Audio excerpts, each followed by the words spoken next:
Welcome back to another episode of Education Expedition. This episode is brought to you by our partners at Lexia. This month, we're at Neah-Kah-Nie High, where the forest is more than a classroom, it's a proving ground.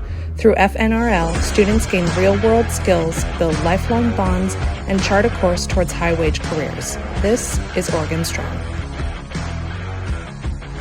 So FNRL stands for Future Natural Resource Leaders. The Neah-Kah-Nie School District is a timber-funded school district, which essentially means that working in the forestry industry is a huge component of this community, and having students go into that industry is a realistic path for them. Mm-hmm. So what we have for FNRL is that it exposes students to the different components of the forestry industry. It's actually a very diverse industry that, you can be a log truck driver, you can be a forester that is working in the wood. It is an industry that if a student is not planning to go on to college or they just want to go directly into the workforce, it does set them up for success on getting a livable wage right out of high school, and they can do it locally. Neah-Kah-Nie is very unique in that we do not qualify for the state school funds. So we're one of 4 districts that rely on timber to fund our school district, and so it's really great that we have a program like FNRL to equip students to enter that workforce if that's the pathway they choose. I know that our teachers have worked really hard to build strong connections with our private industries, and so that we're working with state-of-the-art equipment and not using old methods to get students ready for the workforce. So we rely heavily on community partners because it is a CTE program, and so part of that is that you work with local industries to not only have them come in and speak to students, but students can also go out and have work experience opportunities. And so Mr. A, part of his job is to make those connections and then maintain those connections and positive relationships with the industry partners. I'd say sometimes CTE programs attract students that maybe have been coached out or kicked out of the traditional education system. They didn't really see themselves as a place of success for them. And so one thing I love about being at the high school is we do have CTE programs that attract students who maybe don't fit the traditional mold of sitting in a classroom, taking notes, doing projects. It's very hands-on. So it's just interesting. There's students who traditionally would not be involved, and then they have a connection to school because it's something they can see themselves successful with. Said we have such a perfect background for this to happen. That then I just pushed our school board and did our local fundraisers to make it happen. So it's been completely just ground roots from the beginning.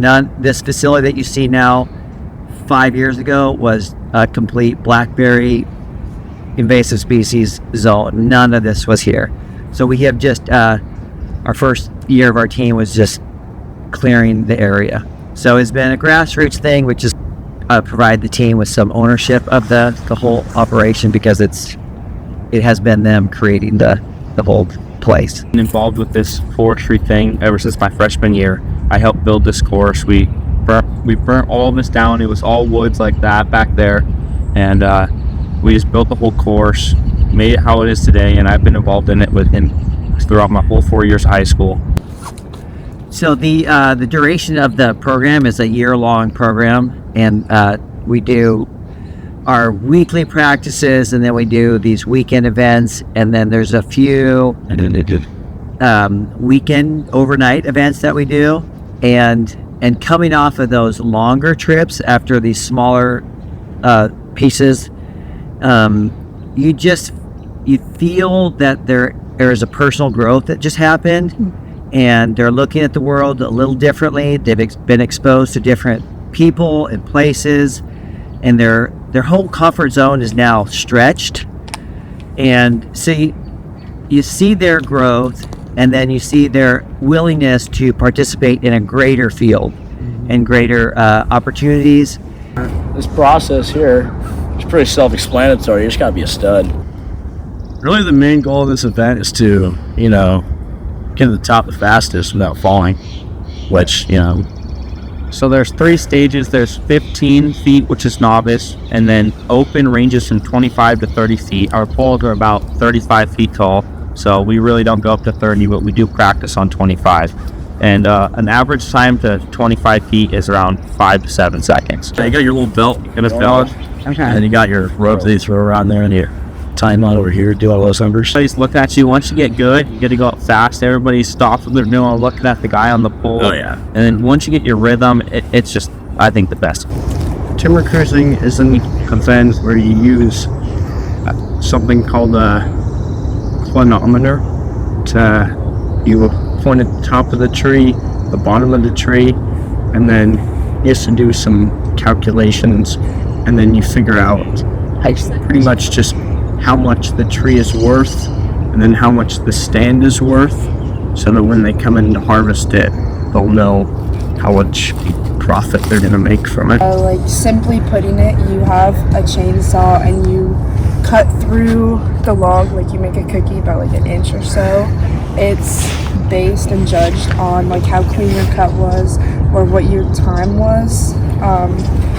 At meets, you're supposed to start from the top or the bottom and then come back down and meet in the middle, parallel to whatever side you chose. Like cut halfway in one direction, whatever direction you do, you like do the opposite, and you want to try and meet it up exactly and like make it very like just like straight clean, and not like a chunk of like missing it. We do a lot of math and like map reading and compass and pacing stuff, just so we get all that memorized, so when it does come time for the event that we know what we're doing. So another one that I like is log scaling. It's right over there by the choker set, and that one's also has a lot of math in it. Like you have to calculate the length of the log. It's kind of like timber cruising, except it's like more in depth, I guess you could say, more accurate.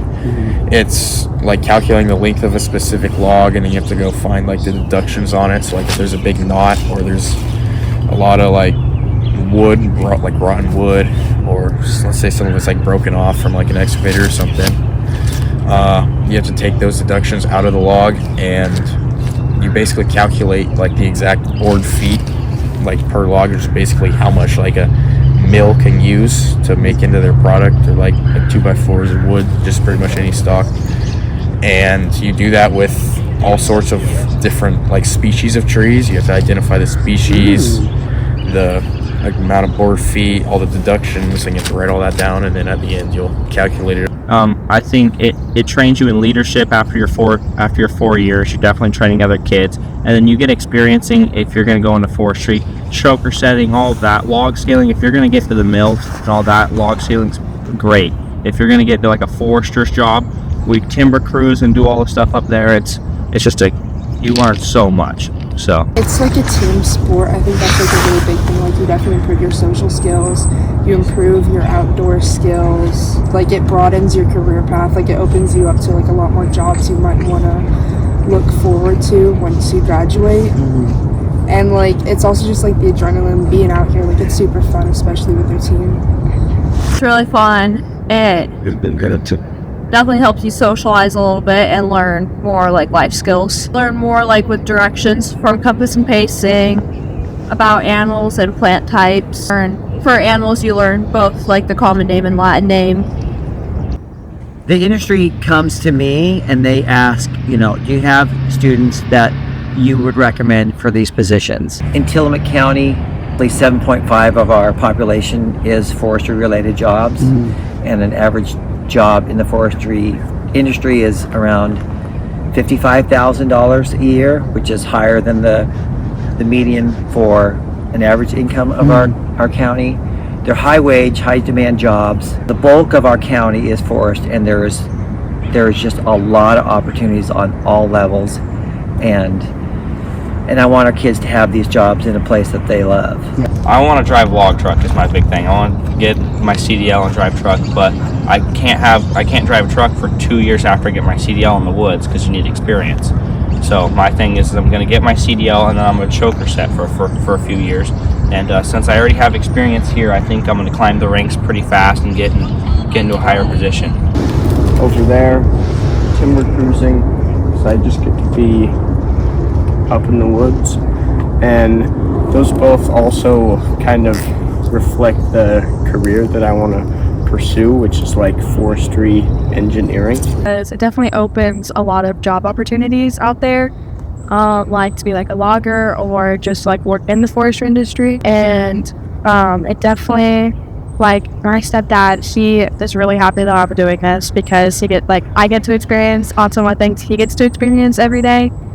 And my papa as well, he also is happy that I'm doing this. He thinks it's really cool and amazing. Right now I'm going for like diesel mechanic, stuff like that. So like it's still like in the same realm, I guess, because if I'm outside working on diesel stuff in the woods, like on logging sites, maybe heavy equipment. I definitely feel like I have gotten a lot of more friends.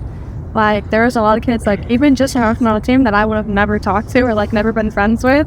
And I definitely feel like it almost brought me closer to like my stepdad and my grandpa too, because now I know more about like the whole like forestry industry more, and my like stepdad will like quiz me on stuff too, so I think that stuff really nice. I would say like I kind of have like the same connections. Like my family was also involved in like logging when they were younger, and it helps me like understand it more and understand like what the importance is. And like Trinity said, like it helps me connect with more people. Like I definitely would not be friends with some people if it weren't for FNRL. This really helped with some social skills, I'll tell you what. Yeah. You know, before I started doing this, I wasn't really a very social guy, you know. I think this club has really like found a lot of kids that are in like sports, and then they're also not in like the robotics for like chess clubs, because their families have just been affected a lot by the forestry and logging industry, because that's so big like in this area, that then they see this club and this is like, well, this is something my family's done or I've done, and it's just a lot more like career like oriented. There's a lot of things that Mr. A has, you know, opened my eyes to, and really just helped me have a better understanding of, you know, I feel like every day is pretty much like an impactful experience doing this. I definitely think it's a great experience. You get out here with all your friends and we all have fun, and not even that, it's a second family out here. We all love each other. We all joke around like we're family, and we have a good time. It's been really fun seeing how much fun the kids are having while also learning. I know sometimes school can seem like they're either having too much fun or they're learning too much, and there's no balance. FNRL is a great balance of both learning and fun. At an event, students are out here throwing axes. Students are out here climbing these poles, but then there's also almost like a 4-H component of identifying plants, and you learning those real-world skills that it doesn't matter whatever pathway you go into, that you're going to use these skills that you're learning in this classroom. And sure, I definitely think it's helped me like shape the person I am now because of all of this. I've been into the forestry my whole life. I've grown up around it. It's definitely what I like to do, and it's definitely a change going through school, and then I actually have a club I could do, an activity I could do after and look forward to. So that's definitely a big part of it. I mean, it's respecting who they are and respecting others and respecting the world around them. I wasn't really a very sporty guy, but for most of my life, I've really found a really deep connection to nature and like what's going on out here.